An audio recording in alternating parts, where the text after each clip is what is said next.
also for a train gas pack with a confirmed leak found 2 months ago in the evaporator coil.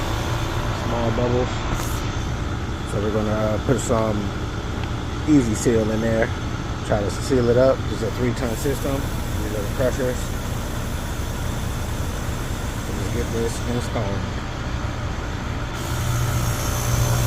Hook it up to the suction line. And then you want to purge your charging hose just by allowing a little bit of the discharge gas through.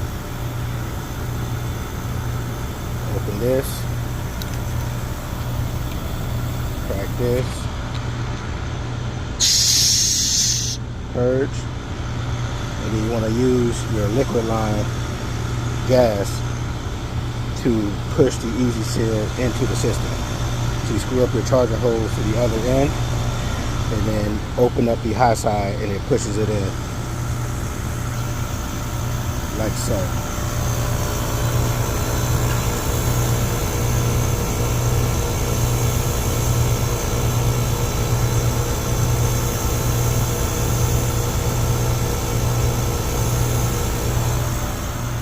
That simple.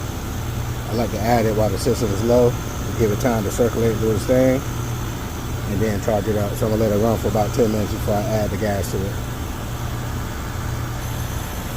Alright, now time to start adding some gas. This is my hookup.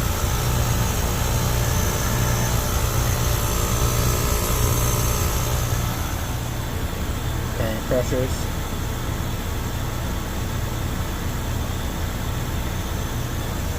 Get this charged up. Look at it. We added 3 pounds, 2 ounces. Battery charge with 7 pounds, 3 ounces. With no subcooling. Dedicated subcooling for the unit. I'm aiming for 8 to 12 on the subcooling. 56 on the suction line. It's 78 inside right now. You are good to go.